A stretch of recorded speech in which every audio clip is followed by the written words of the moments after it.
Hi, I'm JJ. Welcome, or welcome back. Today, I wanted to talk about The 100 Years of Solitude, which is the book that I'm reading for uh, a buddy read with Angelina. And so this book, I, I, I don't know how to talk about this book. So much was going on, and honestly, a lot of it I didn't thoroughly understand. Uh, but it still was an enjoyable book.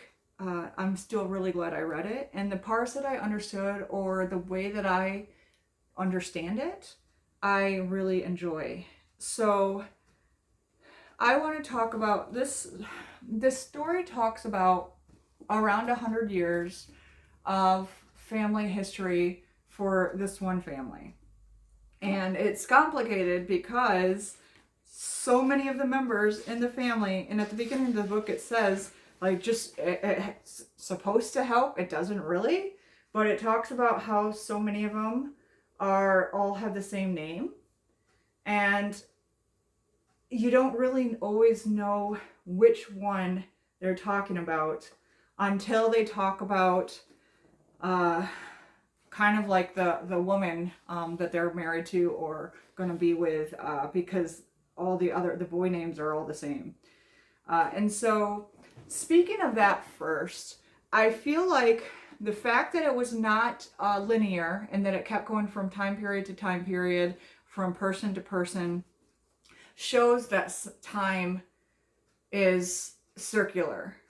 So it's things that happen in life are cyclical.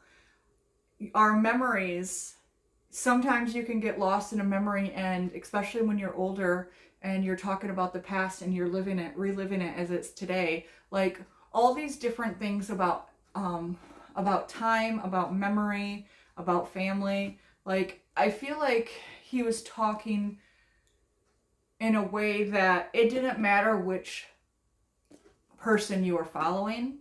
It could have happened to any of them. It didn't matter what time period, because it's just going to come up and happen again.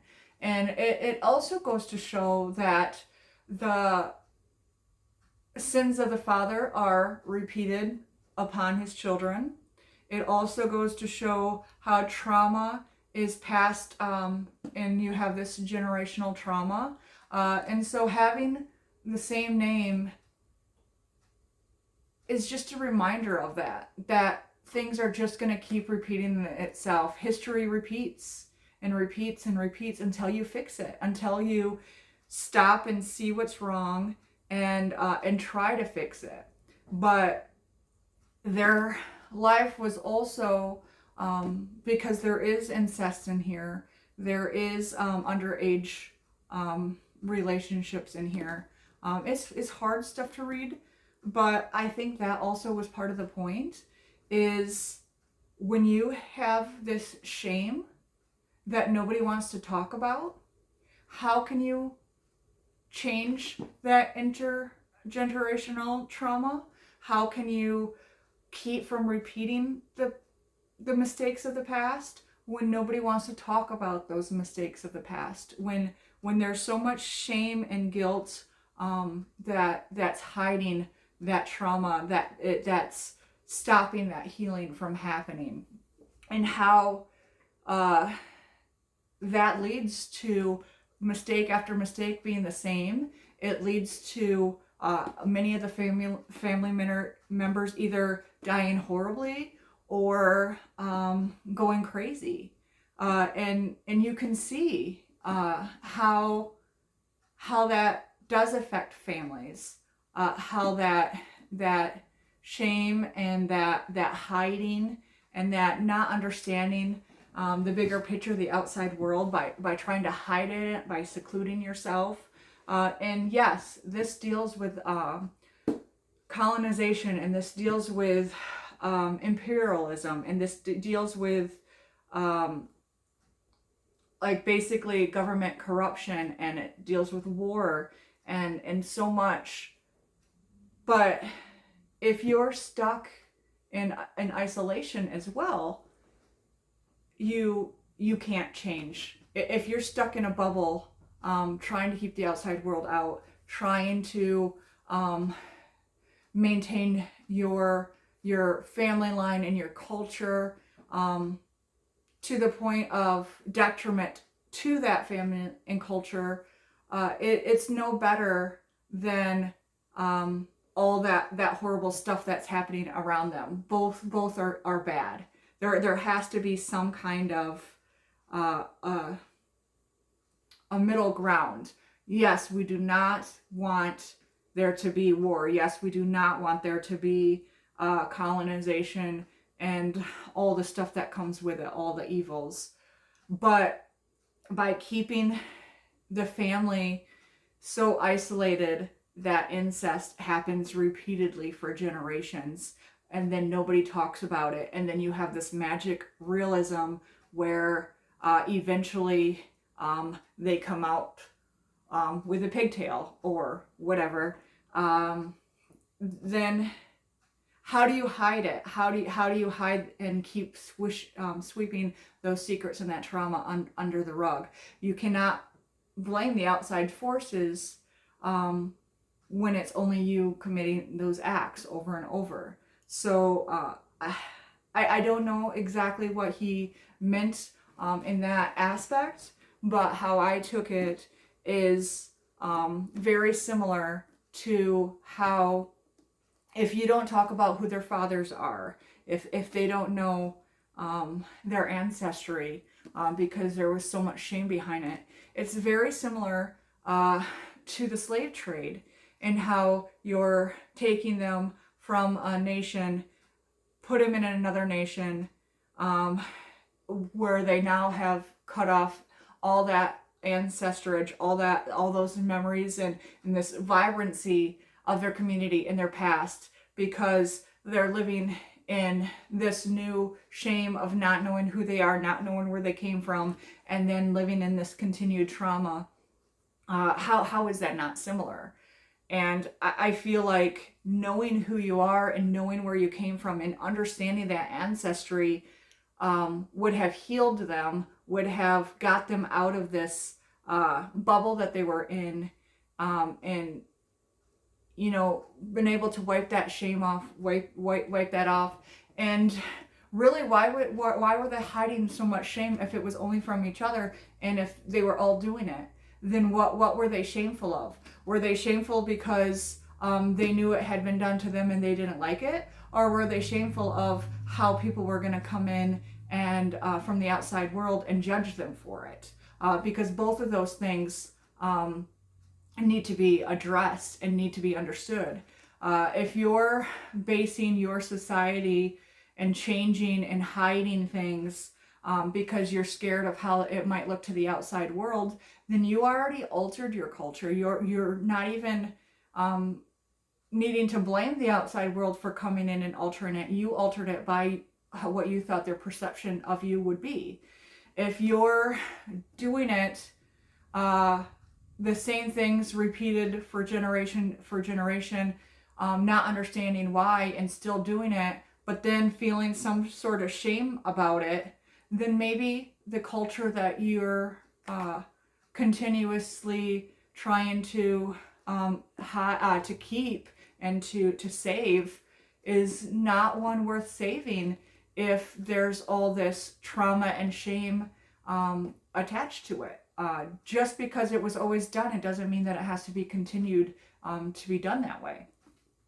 So that's my personal take on the multiple names, the incest and all that stuff. And for the bigger picture of the story, it was kind of interesting when they finally left it, because it's based all in a small town, and then they start getting encroached upon by others. And one line that I really did like was, a land is not your own until somebody dies there. You can have births and you can have all this, but until somebody dies there, it's not yours. You didn't give anything to the land. And so that, especially when you take in how I had already talked sort of about ancestry and the slavery aspect of it is very profound, because all the people then that were taken from Africa and spread out all over the world, they're from Africa. That it's in their bones, but when they start dying on the other soil, then that land is now in their bones too. And what does that mean for them? Like when you become part of this land, are you losing part of your other land in the process, and part of that identity? So I don't know. I kind of got really philosophical with this book, just because I wasn't understanding so much. So I was trying to understand the depth of it and what he might have been trying to say. And so when he was talking about them leaving this land, there was a part where they came across a Spanish ship that had been basically marooned now for hundreds of years, which is once again just part of the story, just part of the past, just part of their lives. But it left this mark there, this proof that colonization was happening. And whether that made it all the way to this small town didn't really matter. It was happening all around them. So as soon as you leave that bubble, you're not protected from it anymore. You're seeing the influences everywhere, even though you weren't aware of it to begin with. The same way with once the companies start coming in, I had already talked in a previous video about the United Fruit Banana Company, and how that caused corruption of its own, because yes, it provided work, but it also provided danger for people. It changed the way that rivers ran. It changed the landscape because they needed to not just be able to grow their fruit, but they needed to have access to the fruit that they grew. They needed people to work there. So it started slowly encroaching, and then quickly encroaching on all the land around them. And then you have to deal with that. The way that they're changing and causing the government to change. So he wrote this. So Gabriel Garcia Marquez, and I want to see who translated this. Gregory Rabassa. So he wrote this from the time period when the United Fruit and everything was big, was the peak of its time. He lived through it. He knows what it was like. He saw the effect it had on the governments around him, how they were overthrowing and causing coups, how there was revolution happening, how civil wars happen, because you have all these influx of new ideas, new ways to live. So they had a civil war featured in this book, but also, the start of dictatorships coming in. When you overthrow a government that actually wants to be for the people, and we want a government that's going to be for us, and I'm talking United States with the United Fruit, you're affected by that, because your government is no longer for you and for the people. It's for this foreign government.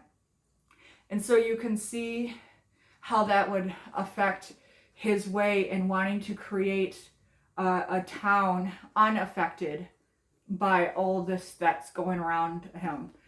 He was born right after, so he was born in Colombia in 1928. So he was born after the World War, but grew up during the Second World War. And there were Nazis who escaped in Europe and settled all around in South America. He would have been living during that time and affected during that time. And also that in the 50s, when United States went and had the Korean War, his government actually sent people, helping the United States, sent people to Korea. Like that's all stuff that he would have lived through that would have affected his writing of this book, and how he lived in this this weird middle space between wanting isolationism, wanting his country back, but not being able to stop the growing people, all who want their hands in, all these people who think that they know best, but are actually, dictators, who are tearing their government and their country apart from the inside out. And so, what do you do with that? How do you live with that? And just knowing that you see it repeating and repeating, generation upon generation, this world war, that world war, this war, this overthrowing, this civil war, like how much you would have just seen what seems to be like things repeating and repeating over and over. And I don't know how much of that influenced this book, but sometimes even going through things make you have this influence that you weren't aware of when you did it. And it's all subconscious, and it just sort of comes out in a writing as you're trying to understand the world around you, and it doesn't make sense. So you write a book that doesn't always make sense, but it's your way of processing, and it's your way of trying to understand, and it's your way of warning about some of the things that he saw as detrimental to his country, to his town, to society. And so you can see the warning signs. And when I was reading the Fish That Ate the Whale, which was about the United Fruit Company, there was actually a poem that was written by Pablo Neruda, and he wrote about the atrocities of this fruit company, and it was in his writing that made people see the truth and want to fight for it. And so maybe that was his his way of doing that same thing, of opening people's eyes, of getting them to see through magical realism, through intergenerational story about all the things that he was trying to share and trying to warn about, and trying to inspire people towards change, towards stopping useless wars, and rising from shame, and understanding their ancestry, and fighting colonization, and fighting corporations in their greed, and all these things that he could have possibly been in trouble for writing about. If you write it in a way that people might not always understand it, if you write it in a way that's masked with the fantastical, with magical realism, with just these weird little anecdotes and stories, then people that you are wanting to hide the truth from won't see it, and the people that you are hoping to inspire and to move into action, into change, maybe they'll look a little deeper and see it, because I feel like that's what a story like this does. It does not going to tell you, it's not a manual that's going to tell you right from wrong. It's not going to tell you what to do.